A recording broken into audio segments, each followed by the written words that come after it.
Hablar un poco sobre Moisés cuando tuvo aquel encuentro tan especial con la gloria de Jehová y cómo la gloria de Dios bendijo a Moisés en una manera sorprendente y sobrenatural. Amén. Creo que todos han oído la historia de cuando Moisés es llamado por Dios para estar en el monte Sinaí y duró un espacio de 40 días y 40 noches. Y la Biblia dice en Éxodo 24, en el verso 9, y subieron Moisés y Aarón.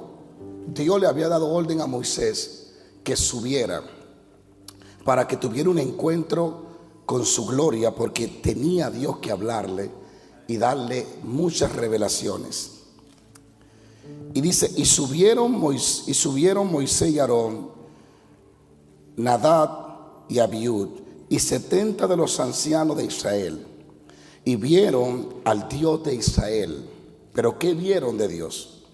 Y había debajo de sus pies como un embalsadosado de zafiro, semejante al cielo. Diga conmigo, semejante al cielo cuando está sereno.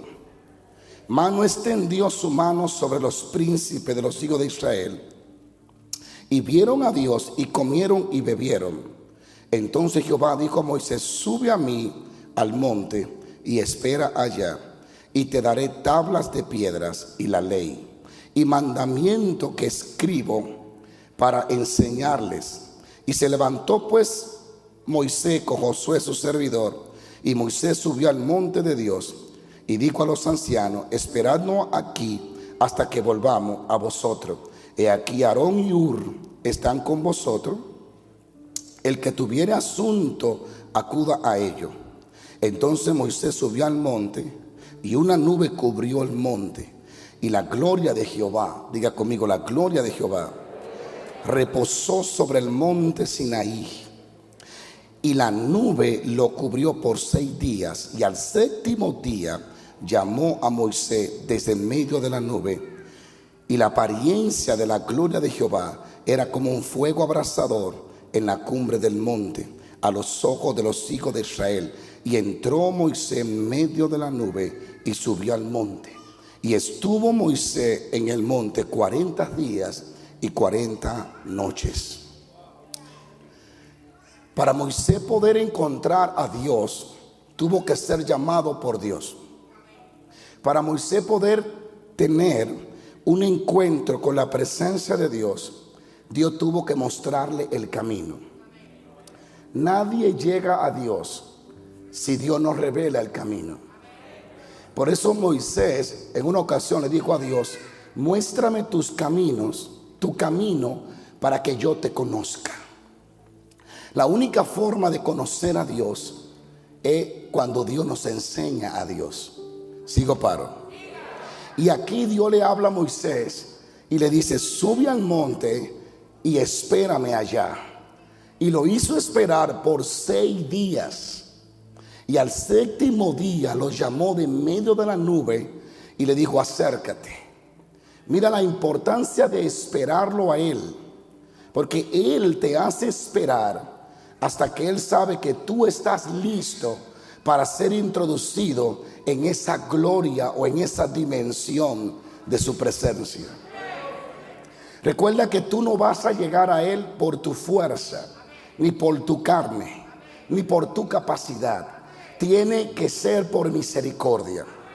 Sigo paro. No hay forma de llegar a Dios si no es por pura misericordia. Sigo paro. Y dice el que escribe aquí, el mismo Moisés, que la gloria de Dios era como un fuego abrasador sobre la cumbre del monte. Y fíjate lo que dice la Biblia: y subió Josué y Moisés. La palabra de Dios dice que estuvo Moisés 40 días y 40 noches en medio de la gloria de Dios. Dice que Dios lo llamó desde la oscuridad de la nube Y estuvo Moisés y Josué se quedó en una parte y Moisés subió a donde lo llamó Dios. Por espacio de 40 días y 40 noches estuvo Moisés en la presencia del Dios vivo, del Dios todopoderoso. Aleluya. Eso me da a entender que nuestro Dios quiere tener una relación con nosotros. Dios no nos quiere de lejos, Dios nos quiere de cerca. Quiere que nos acerquemos a Él. Ahora, cuando Moisés entró a la nube de la gloria de Dios, que estaba el Padre allí, la gloria de Dios como un fuego abrasador, durante 40 días y 40 noches, Dios le dio mandamiento y le dio diseños y revelaciones. Todo lo que Dios quería que Moisés hiciera referente al tabernáculo, al arca, todo, a las fiestas, a las costumbres, todo lo que iba a hacer, a la vestimenta, a la forma en que iban a sacrificar los corderos, todo tuvo que ser revelado por Él mismo. Porque Dios no iba a recibir nada del hombre si primero no era revelado al hombre. ¿Me siguen o no me siguen? Y se dice que el Génesis le fue revelado a Moisés en esos 40 días. Significa que cuando Moisés entró, según los estudiosos, entró a la gloria de Dios, la palabra tiempo dejó de existir. Allí no hay espacio ni tiempo, no existe ni mañana ni futuro. Es un eterno presente delante de Dios. Dios habita la eternidad. Dice Isaías que Él habita la eternidad. Eso quiere decir que Él no está sujeto a tiempo y espacio como le estamos tú y yo. De hecho, para Dios crear el mundo, Él tuvo que estar fuera del tiempo y dentro del tiempo. Él no está sujeto a nada. Alabado sea Dios. Él no está sujeto a nada. Entonces, se dice que Dios le reveló el Génesis. Eso significa que si es así, Dios lo llevó al pasado de todas las cosas. Y Moisés comenzó a escribir con detalle todo lo que ocurrió. En el principio creó Dios los cielos y la tierra. Y él estaba como sentado en una plataforma, en una silla, mirando el mundo en caos, desordenado y vacío. Y vio cuando el Espíritu se movía y dijo, y el Espíritu se movía sobre la faz de las aguas. Y oyó cuando él dijo, sea la luz, y Dios dijo, sea la luz. Y él comenzó a ver cada creación, cada cosa que Dios había hecho en el principio. Alguien tiene que alabar a Dios. La gente no entiende que a Dios no se entiende por lógica, sino por revelación. ¿Usted está aquí o no está aquí?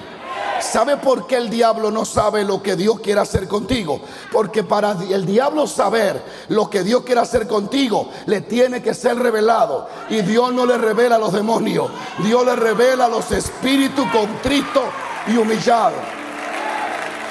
Así que si analizamos, y no voy a invertir tiempo en ello porque se me iría el tiempo. Si analizamos un poquito lo que significa que Moisés escribió el Pentateuco, escribió el Génesis, eso significa que Dios lo llevó al principio. Y en el principio Dios le reveló a Dios haciendo el mundo. Y él vio a Dios cuando dijo sea la luz, y fue la luz. Y todo lo iba escribiendo. Y cuando Dios dijo aparezca la lumbrera mayor, Moisés vio el sol y dijo Dios aparezca la lumbrera mayor. Aparezca la lumbrera menor. Moisés vio la luna y lo escribió.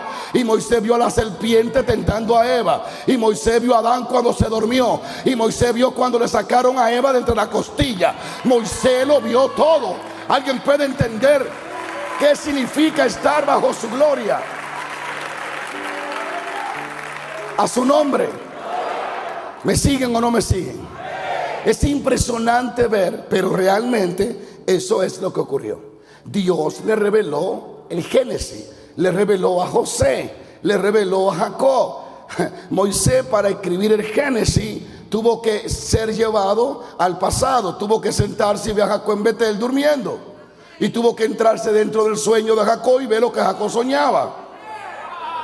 Sigo paro. Y tuvo que estar ahí cuando Labán lo engañaba. Sigo paro.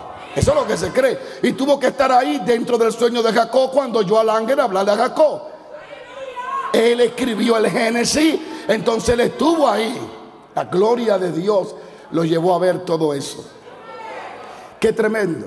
No solo Dios le revela el Génesis, sino que también comienza a darle mandamientos y comienza a darle preceptos de lo que él debe de hacer y lo que él tiene que hacer y lo que Dios quiere que él haga. Y uno de esas enseñanzas, de esos diseños que le da Dios, Dios le reveló el tabernáculo y le comenzó a especificar cuántos metros, cuántos pies, cuántas cortinas, qué distancia. Dios es un Dios de detalle.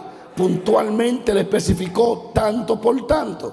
Todo tenía que ser exactamente como Él lo había revelado, porque el tabernáculo era una revelación del tabernáculo que existe en el cielo. Sigo paro. Ahora, una de las cosas que Dios le reveló en esos 40 días en el Sinaí fue el arca, la caja, el arca, la morada que Dios quería diseñar para habitar entre el pueblo. El arca, diga conmigo, el arca. En esos 40 días que él estuvo de ayuno, el Señor le reveló el diseño del arca. Y en el verso 10 del capítulo 25 dice: y harán también un arca de madera de acacia. Le especificó qué madera iba a usar: acacia, cuya longitud será de 2 codos y medio, su anchura de codo y medio y su altura de 2 codos y medio. Era 2 codos y medio para allá, 2 codos y medio para acá y 2 codos y medio para arriba. Era perfecto el cuadre. Sigo paro. Y entonces Dios hizo: y la cubrirá de oro puro por dentro y por fuera, y harás sobre ella una cornisa de oro alrededor. Dios le dijo: cubran el arca con oro. Y ahí comienza a hablarle, no tengo tanto tiempo, y comenzó a decirle: le hará 2 anillos y le pondrá 2 barras de madera, pero forrada de oro. Los anillos representan eternidad, sin principio, sin final. Y Dios especifica y dice: esa arca será cargada por los sacerdotes, por gente escogida, por gente elegida, por gente preparada, por gente que se dedica a ella. Entonces la puede cargar a ella. Cuando Saúl descuida y se olvida de la arca de Dios, que fue robada por los filisteos, luego fue devuelta cuando aquellas vacas la llevaron, la Biblia dice que tuvo 20 años el arca de Dios entre un monte allí, prácticamente perdida. Es David el que se interesa por traer el arca, y cuando David viene trayendo el arca, la pone en una carreta nueva con bueyes jóvenes. Y dice la Biblia que cuando se tambaleó la carreta, el arca iba a caer y Ur la agarró, y dice la palabra de Dios que aquel joven murió. Un rayo salió del arca y lo mató. Eso no tengo tiempo para explicarlo. El punto es que Dios nunca diseñó el arca para ser cargada por animales. Nunca diseñó el arca para que la cargaran los burros ni los bueyes. Dios la asignó, la diseñó para que sea cargada por gente dedicada para el arca, apartada para el arca, consagrados para el arca. Los sacerdotes vestían diferente. Los sacerdotes se vestían diferente, vivían diferente y comían diferente. Su único trabajo era santificarse para cargar la gloria de Dios en sus hombros. ¿Sigo o paro? Cuando Josué está frente al Jordán, Dios le dice: dile a los 4 sacerdotes que pongan el arca en sus hombros y que vayan delante del pueblo. Y Josué le dice al pueblo: ustedes esperen a que los sacerdotes tomen el arca. Cuando cargaban el arca, la cubrían muchas veces con un manto azul para que nadie la viera. Iban los sacerdotes cargando el arca, 4 hombres. Esos 4 sacerdotes que iban vestidos santos, una letra aquí que decía santidad Jehová, estaban santificados por dentro y por fuera. Ellos cargaban el arca. Dice la Biblia que cuando los pies de ellos, el arca nunca llegó a tocar el Jordán, los pies de ellos tocaron el Jordán se espantó y se abrió. ¿Habrá alguien que alaba a Dios? Porque el Jordán no respondió a los pies de ellos, sino a la gloria que ellos cargaban. Hay algo que la gente no quiere entender. Es que los demonios no responden a ti, sino al depósito de Dios en tu vida. Alguien dice aleluya.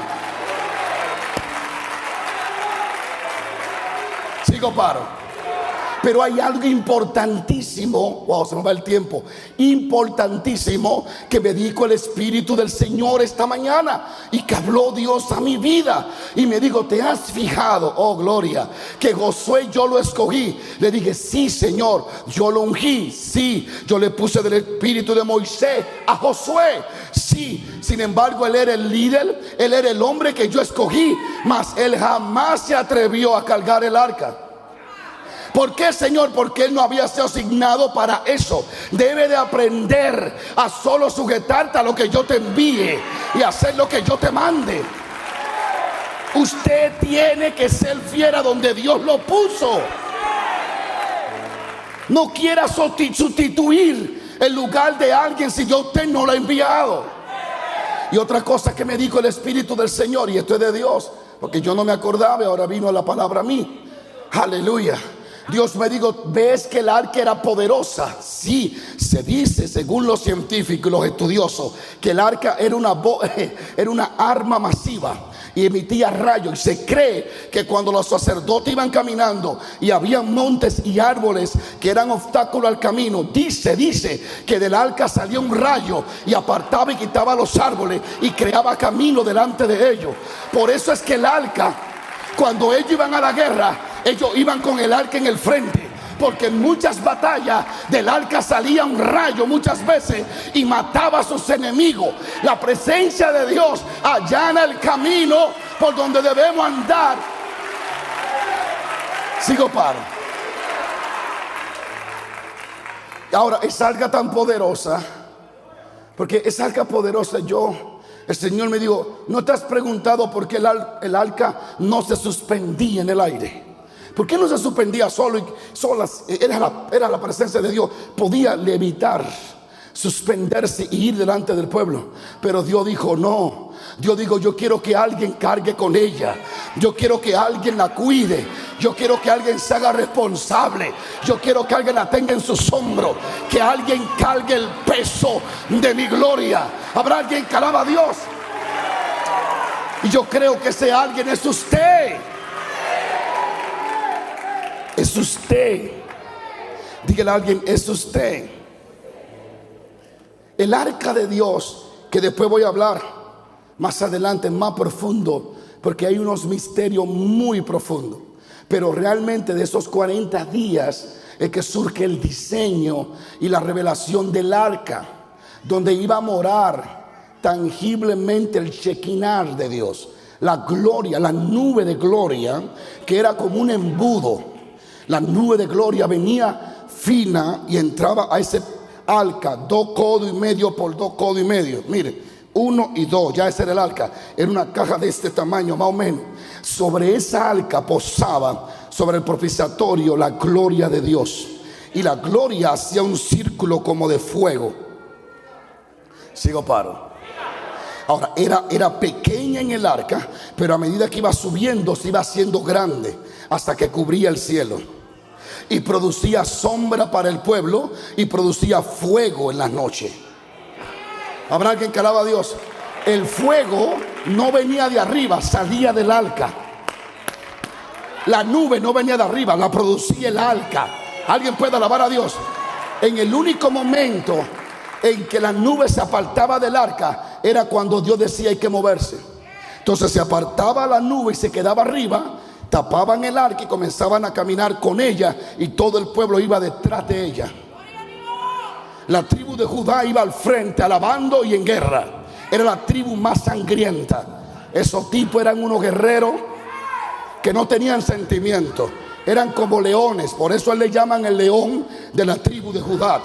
Y por eso los 2 reyes más poderosos descienden de la tribu de Judá: David, el rey de reyes, Jesucristo. ¿Hay alguien aquí hoy? Y detrás de la tribu de Judá, eso es el arca, era la que iba al frente, marcando el camino por donde tú deberías moverte. La nube estaba en el aire. Cuando la nube se paraba, un sacerdote iba vigilándola, marchando y mirándola.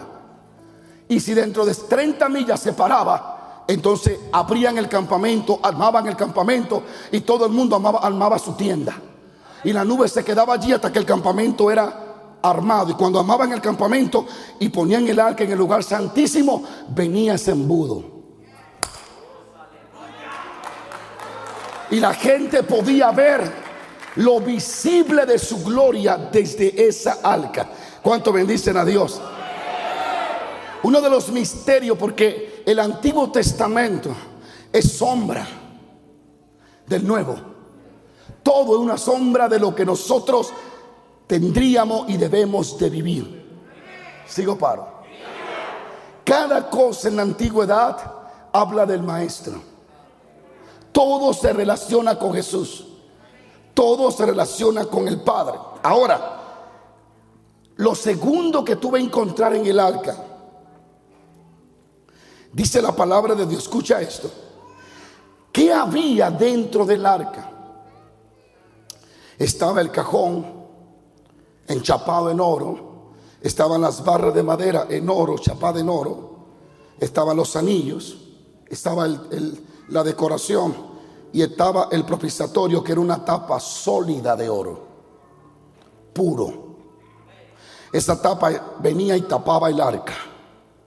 Y sobre esa tapa Dios decía que había que hacer de la misma pieza del propiciatorio 2 querubines mirándose, mirando el propiciatorio. Y mira cómo lo dice Hebreo. Tras el segundo velo estaba la parte del tabernáculo llamado el lugar santísimo, donde estaba el arca, el cual tenía un incensario de oro emitiendo adoración constantemente, y el arca del pacto cubierta de oro por todas partes, en la que estaba una urna de oro. ¿Qué había dentro del arca? Y quiero que lo escuchen bien. ¿Qué había dentro del arca? Había una urna de oro. Es una vasija de oro puro, por dentro y por fuera. Ahora, esa vasija tenía algo adentro. Tenía maná. El maná que cayó, Dios dijo, recójanlo y pónganlo dentro de esa vasija, dentro del arca. Así que tenía una urna llena, una urna de oro que contenía el maná. Número 2, tenía la vara de Aarón que rebeldeció. Y número 3, las tablas del pacto, y sobre ella los querubines de gloria que cubrían el propiciatorio, de los cuales cosas, oiga esto, a las cuales cosas no se pueden ahora hablar en detalle. Hebreo 9:13. 3 elementos habían dentro del arca. Estaba el maná, estaba las tablas de la ley y estaba la vara de Aarón. Esas 3 cosas estaban allí. En esas 3 elementos posaba el Shekinah de Dios, y sobre el propiciatorio se creaba la nube, y de ahí surgía la voz de Dios. Era como el primer teléfono en la historia.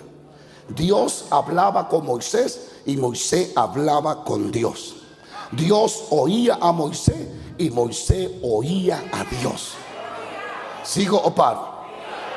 Ahora, en esta arca podemos ver la Trinidad revelada. La Trinidad. Primero, las tablas de mandamiento representan al Padre, el que da el mandamiento. El maná representan al Hijo. La Biblia dice: yo soy el pan que descendió del cielo. Yo soy más grande que el maná que cayó en el desierto. Yo soy el maná que vino del cielo. Y número 3, la vara de Aarón representa al Espíritu Santo, que es el que te hace producir sin tener ingredientes. Es el que te hace producir sin fuerza humana. Sigo paro. La Biblia dice que cuando esa vara reverdeció, echó flores y frutos, lo hizo en un periodo de 24 horas o menos. Todos ustedes saben que tenían que haberla sembrado, echarle agua, abonos, para que esa mata hubiese crecido. Sin embargo, el Espíritu de Dios, la presencia de Dios, la hizo rebeldecer, echar flor, echar fruto, sin tener los elementos básicos que la pudieran hacer producir, porque el elemento era la presencia de Dios. Y ese es el trabajo del Espíritu Santo, hacernos dar fruto sin fuerza humana. Hay alguien que alaba a Dios. Él es que nos hace reverdecer. Él es que nos hace dar fruto. Él es que nos mantiene vivo. Y por 40 años, dale un toquecito aquí. Por 40 años estuvo el maná allí y literalmente nunca se pudrió. La Biblia dice que cuando esperaban de un día para otro, amanecía dañado. Pero el que estaba en el arca no se dañaba, porque la atmósfera dentro del arca era otro asunto. Las leyes físicas que dominaban fuera del arca no controlaban dentro del arca. Dentro del arca lo que había era un soplo de eternidad, y todo lo que estaba ahí iba a durar desde la eternidad hasta la eternidad, porque el que habitaba allí era eterno. Hay alguien que alabe la gloria de Dios. Por eso es que el mundo pasa y sus deseos, pero el que hace la voluntad de Dios permanecerá para siempre. Hay alguien que diga aleluya. Cielo y tierra pasarán, pero su palabra no pasará. El que está con Dios es eterno. El que está con Dios no muere, sino que duerme para ser despertado. Sigo paro. No se podía dañar el pan, el maná, porque estaba en otra dimensión. Estaba dentro de la presencia tangible de Dios. El Padre son los mandamientos, los 10 mandamientos dados por el Padre. Por eso es que dice que lo escribió Dios, no lo escribió el Hijo, lo escribió el mismo Dios. Hay alguien que alaba a Dios. Pero luego vino el maná. Yo soy el pan que descendí del cielo. El que me come a mí no tendrá hambre jamás. Él es el pan que nos alimenta, Él es el pan que nos sana, Él es el pan que nos salva. Habrá alguien que alaba a Dios. Él es el pan que descendió del cielo. Satanás es un ridículo diciéndole a la comida que si tiene hambre. Hay alguien que alaba a Dios. Él dijo: no solo de pan vivirá el hombre, sino de toda palabra que viene. Y yo soy la palabra que viene. Pero luego estaba la vara de Aarón, y por eso la Biblia habla de los frutos del Espíritu. El Espíritu que te hace ser fructífero. Dios le está hablando: yo soy tu ley. Por eso es que dice: y escribiré mi ley en su corazón, porque la ley de Dios no ha caducado. Jesús dijo: yo no vine a abolir la ley, yo vine a cumplir la ley. La ley de Dios son eterna y para siempre. Alguien alabe la gloria de Dios. Alguien alabe la gloria de Dios. Nadie puede ser fructífero sin el Espíritu Santo. Nadie puede mantenerse reverdecido, vivo, sin la presencia de Dios. Es el Espíritu Santo que nos hace reverdecer. Es el Espíritu Santo que nos hace ser fructífero. No es nuestra capacidad, no es nuestra inteligencia, no es nuestro recurso. Es la presencia del Espíritu de Dios viviendo en nosotros. Sigo paro. El propiciatorio, la tabla de oro puro de una sola pieza, los querubines mirándose. En ese espacio se produce la gloria. Y Dios dice: sigo paro. Sigo o paro. Mira lo que dice la Biblia. Y los querubines extenderán por encima las alas, cubriendo con sus alas el propiciatorio, su rostro el uno enfrente del otro, mirando el propiciatorio. Estaban así los querubines. Sigo paro. Encima del arca, y en el arca pondrá el testimonio que yo te daré, los 10 mandamientos. Y desde allí me declararé a ti y hablaré contigo desde el propiciatorio. Y de entre los 2 querubines que están sobre el arca del testimonio, todo lo que yo te mandara a los hijos de Israel, desde esa pequeña caja, con 2 querubines pequeños en oro puro. Desde allí se producía la gloria y la voz de Dios. Alguien tiene que alabar a Dios. Ya Dios tiene el sistema por donde va a hablar contigo. Moisés no le dijo a Dios cómo quería oírlo. Dios le dijo cómo le iba a hablar y cuál era el sistema que él iba a usar para hablar con él. Alguien tiene que alabar a Dios. Sigo paro. Se me fue el tiempo, sigo paro. Entonces sobre esa caja, sobre esa tapa de gloria, esa tapa, esos querubines de gloria, le llaman querubines de gloria. Eso simplemente era un diseño de los querubines de gloria del cielo. Lo que después vio Isaías. Sigo paro. Lo que vio Ezequiel capítulo 1, que vio querubines de gloria. Alguien tiene que alabar a Dios. Esos querubines caminan en la gloria, viven por la gloria, comen gloria, sueñan con gloria, están en gloria. Todo era una sombra. Alguien tiene que alabar a Dios.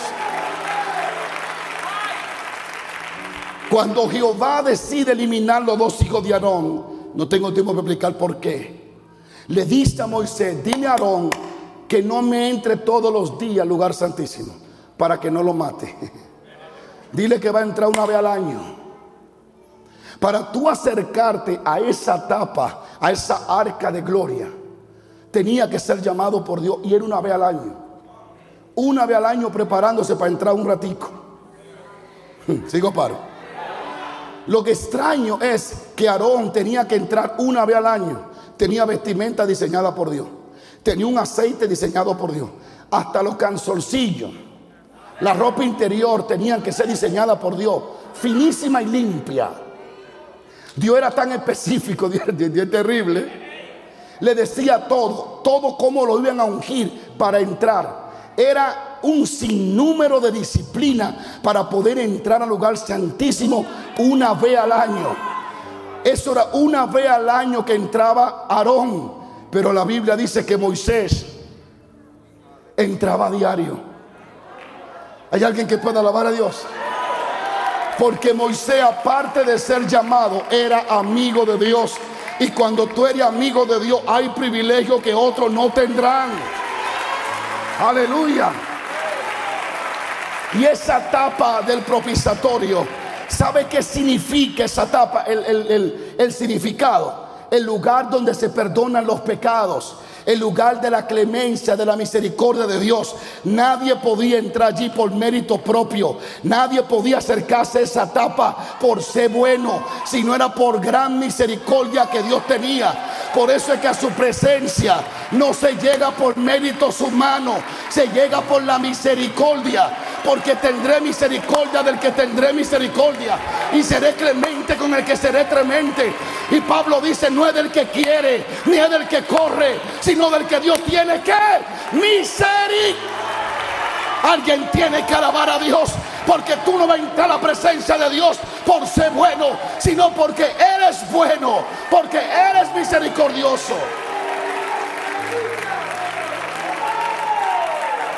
¡Oh, gloria! Se dice que cuando el sacerdote entraba, oh Shamaya, tenía que entrar con una vasija llena de sangre del cordero y con otro en el incensario. Y así entraba mostrando el sacrificio y en adoración y adoración. Porque para entrar a su presencia algo tiene que morir. Tiene que llevar la evidencia de que algo murió primero. Porque su presencia no resiste ni recibe la carne, ni recibe gente viva para sí. Su presencia se enlaza con gente muerta al yo. Sigo paro. Y ponía un poco de esa sangre, y ahí la gloria se producía, y Dios decía lo que tenía que hacer. Oh, pero el cordero inmolado, todo era sombra del Nazareno. Él fue el mismo sacerdote que entró al propiciatorio. Él fue el mismo cordero, y él derramó su propia sangre. Y por eso cuando él murió, el velo se rompió, dándonos acceso total a la presencia de Dios. Ya no hay que esperar un año para hablar con Dios. Oh, En Juan, Jesucristo dice: y yo haré morada en ustedes y viviré en ustedes. La presencia de Dios es para siempre.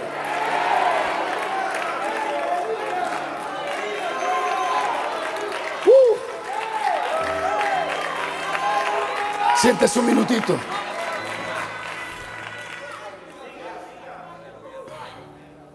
Porque holocausto te ofrecería, mataría bueyes. Pero tú me has revelado que tú no estás buscando holocausto de cordero, sino el espíritu quebrantado. Es el sacrificio que pide Dios. Alguien tiene que alabar a Dios. Ya no hay que entrar una sola vez ahora al año. Cada momento, cada instante. Usted dice: Israel tuvo el privilegio de ver la nube de la gloria. Pero la Biblia dice que todo eso era sombra de lo que yo puedo vivir hoy. Aquello era como un simulacro de lo verdadero. Alguien tiene que alabar a Dios. Sigo o paro, sigo o paro. No hay querubines, pero está el Espíritu Santo. La misma presencia que estaba en el arca está aquí en esta noche. Esa mesa o esa tapa era la tapa de la misericordia, donde tú no podías llegar por tus méritos, donde tú no podías compenetrar con la gloria por tus méritos, sino era una misericordia. La gente no entiende que es la misericordia la que nos ha mantenido delante de Él. ¿Sigo o paro? ¿Sigo o paro? Por eso Mefibosé se sienta en la mesa, come como príncipe, viste como príncipe y vivió el resto de su vida como príncipe, casi el resto de su vida. Y nunca subió a esa mesa por mérito propio. Fue pura misericordia. ¿Alguien puede alabar a Dios? Desde el momento en que tú crees que te lo ganaste, lo acabaste de perder. Tú no te lo vas a ganar. Él te lo va a regalar. Pastor, pero yo ayuné para esta unción. Ok, ¿quién te dio la fuerza para ayunar? Al final de la historia, todo proviene de Él. Entonces, esa arca que tenía la presencia visible, la nube de gloria visible, que la podía ver. En Houston hace 2 o 3 semanas que estuvimos allí, yo vi esa nube descender en la iglesia. Una noche antes fui tomado por la misericordia de su presencia y estuve sumergido hasta la madrugada sin poder dormir, quebrantado. No podía hacer otra cosa que no sea gracias, gracias, gracias, gracias. No lo merezco. ¿Quién soy yo? Gracias. Wow. Cuando estás delante de la verdadera presencia de Dios, lo primero que dice: ay de mí. Porque la presencia te revela hasta la última cosa que tienes. Y cuando yo fui a ministrar a esa iglesia, literalmente, en un momento dado, la presencia vino tan fuerte que literalmente yo vi cuando el clima fue capturado por una nube y se veía una nube un poco espesa caminando entre la gente así. Yo dije: la estoy viendo yo solo. Pero después me di cuenta, los hermanos, el hermano, el chofer que nos llevaba, digo: yo vi la nube descender al pueblo. Esa nube, esa presencia de Dios, es el Espíritu Santo. Sigo paro. Ahora escuche bien y ya voy a terminar. Moisés desciende de los 40 días con las leyes, los mandamientos, los diseños dados por Dios para el tabernáculo, para la fiesta, para todo. Él desciende lleno de diseño y de revelación. ¿Qué se encuentra? Se encuentra un pueblo distorsionado que comienza a adorar a un Dios falso, a un becerro de oro. Esto enojó a Moisés y Moisés cometió el error de su vida. Rompió las tablas, la tiró, se airó tanto al ver la benevolencia del Dios del cielo y ver la ingratitud de un pueblo que parecía un pueblo loco era. Moisés se enojó, tiró las tablas y las tablas se rompieron. Y dice, y dio a Moisés, cuando acabó de hablar con él en el monte Sinaí, 2 tablas de testimonio, los mandamientos. En el verso 19 del capítulo 32 dice, aconteció que cuando él llegó al campamento y vio el becerro y las danzas, ardió, porque no solo hicieron un becerro, sino que comenzaron a bailar para el becerro y decían, este es el Dios que te sacó de Egipto. Y comenzaron a danzar para ese becerro. Usted se imagina a Moisés con un canal de YouTube. Se lo cierran, ¿verdad?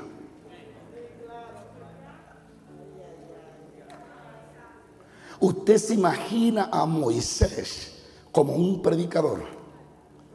Yo me lo imagino. Tomó las 2 tablas y las arrojó, y eso le hizo mal.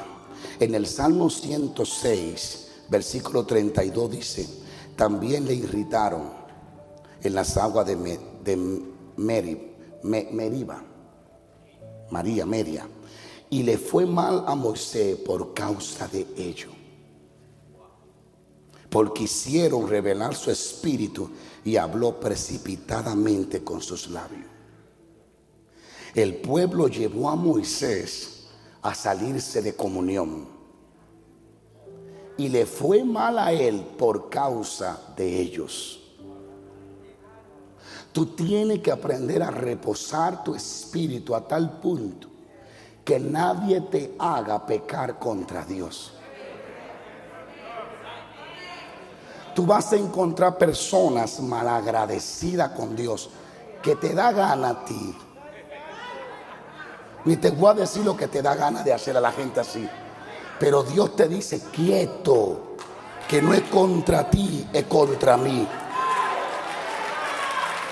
Tú no puedes dejar que la gente te altere y te haga moverte de forma inadecuada e inaceptable delante de Dios. Mantén la paciencia y la templanza. ¿Sigo o paro? Rompe las tablas el hombre de Dios. 40 días sin comer, sin beber. Y en un momento de ira, rompe lo que le costó 40 días para recibirlo. Y aquí quiero concluir.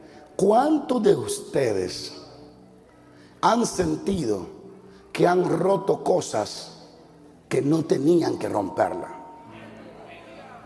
¿Cuántos de ustedes sienten que hay cosas en su vida que no se rompieron por causa de otro, sino por causa suya?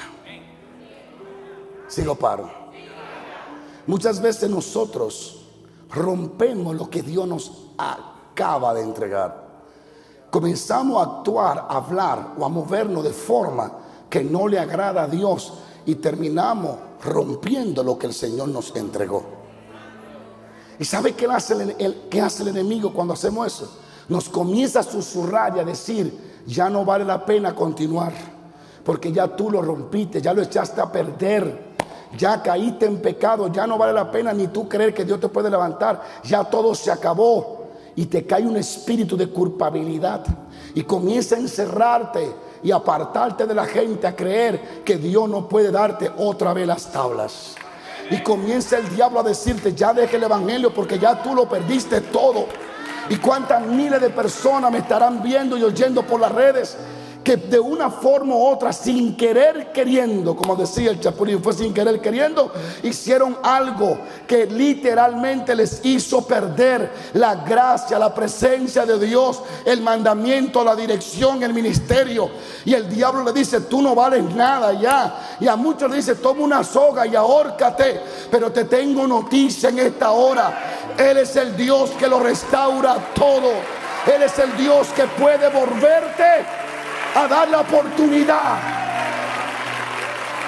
Y esa es la palabra, recabashanda, que el Espíritu de Dios me habló a mí hace 2 días para tu espíritu. Él es el Dios que te puede restaurar otra vez, el Dios que te va a dar la oportunidad una vez más. Escucha esto, sigo paro. Dice la palabra del Dios vivo que después que se rompieron esas tablas, que las rompió Moisés, los 10 mandamientos escritos por el dedo del Padre. El Padre mismo lo escribió y Moisés lo rompe. Yo sé que usted ha echado cosas a perder, si no, yo no estuviera predicando el mensaje. Pero yo no creo que lo que usted echó a perder tendrá más valor que lo que Moisés rompió. Y si Dios pudo darle la oportunidad a él de volver a escribir, te la va a dar a ti también en esta noche. ¿Habrá alguien que alaba a Dios? Moisés rompe las tablas. Y me imagino Moisés, se acabó todo. Ya Dios no va a volver a darme esos mandamientos.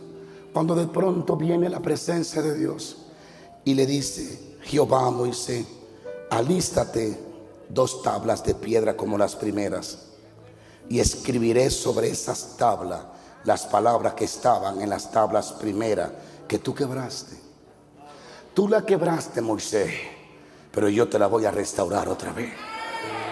Y oye lo que dice Dios: el mismo dedo que escribió la primera vez va a volver a escribirte la segunda vez. Yo soy el Dios de la segunda oportunidad, de la tercera, de la cuarta y de la múltiple oportunidad. Y estoy aquí para decirte hoy que el mismo Dios que te dio sueños y visiones, volvió sueños y visiones. Y hoy el Espíritu del Señor, oh Shama, te trajo aquí para restaurarte, para restaurar tu relación con Dios, para restaurar tu intimidad con Dios. Porque a veces hemos hecho cosas que rompieron la confianza de Dios en nosotros, pero Dios dice: mi dedo todavía está vigente, voy a volver a escribir, voy a volver a obrar, voy a volver a hacer a tu favor. Hay alguien que cree que Dios está aquí para restaurarlo otra vez, para devolverle otra vez la oportunidad. Siéntate, escucha esto. El hombre finge creer en la restauración de los caídos. Fingen. Pero de un 100%, solo un 10% cree en la restauración. El 90% vive en la vida acusándote, señalando tu caída, diciendo que tú lo hiciste. Esos son gente sin espíritu, no le haga caso, porque son tumba blanqueada por fuera. Ellos mismos están podridos por dentro. Pero hay un por ciento que cree en el Dios que levantó a David. Hay un por ciento que cree en el Dios que escuchó a Sansón. Hay un por ciento que cree en el Dios que perdonó a Pedro. Alguien diga aleluya. Quiero que sepa usted y que sepan los hombres de la tierra: yo no les sirvo a los hombres, no les sirvo a los hombres, yo les sirvo al Dios que me rescata, al Dios que me levanta. Alguien tiene que alabar a Dios.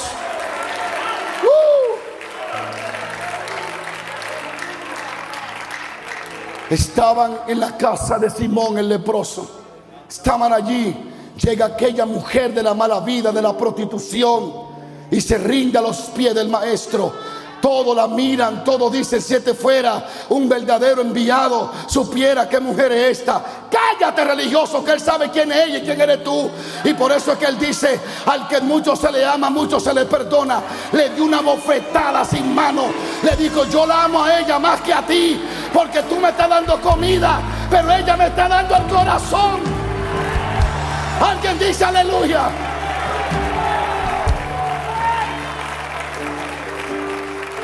Literalmente, hay pastores que no creen, fingen creer en la restauración de un hermano, de un pastor caído, de alguien que Dios perdona.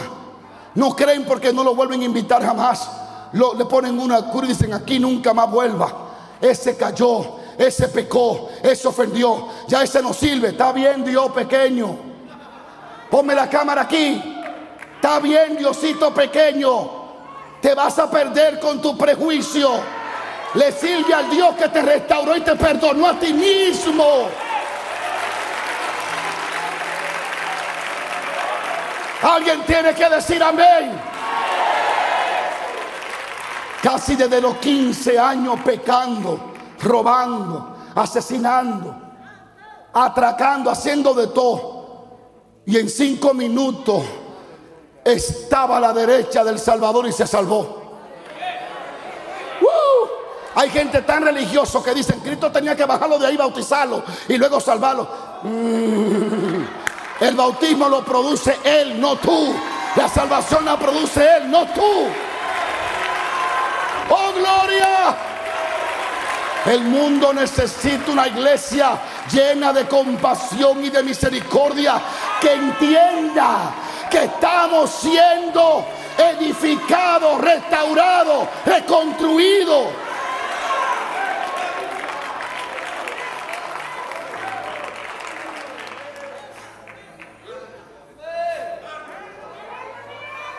Gracias a Dios que el pastor de Moisés no es el pastor fulano Perencejo, porque si hubiera sido el pastor fulano Perencejo, le dicen: denle una pela, que ese no sirve, rompió lo que Dios le dio. Pero mi Dios es diferente. Él es diferente. Él es misericordioso. Él es bondadoso. Alguien diga aleluya. Él es restaurador. Y yo no estoy aquí para señalarte. Yo estoy aquí para extenderte la mano del Espíritu y decirte que Dios te trajo para darte más oportunidad. Gracias a Dios que Moisés no tenía ciertos pastores. Imagínate, oro y cae fuego del cielo. Literalmente. Una mujer me amenaza, salgo corriendo. Me tiro debajo de un enebro, una mata, y comienzo a llorar y a deprimirme. Hace 2 días que vi que fuego cae del cielo. 2 días después estoy diciendo a Dios: mátame, porque tú me dejaste solo. ¿Quién soy yo? Quítame la vida. Deprimido, desanimado. Y cuando se le aparece el ángel, escuchen bien que se le apareció un ángel, no un pastor, un ángel que tiene todos los méritos para decirte: ¿qué tú haces aquí, flojo? Llorequeando. Pero ¿cuál es tu flojera? Hace 2 días tú no viste fuego caer del cielo y viste el avivamiento más grande de la historia en tu nación. Pero ¿y qué tú haces aquí llorando si Jehová está contigo? No, el ángel se limitó. El ángel le dijo: come, profeta, y bebe. Y la palabra que Dios le dijo que dijera: largo camino te resta. ¡Ay de ese ángel si dice una letra de más!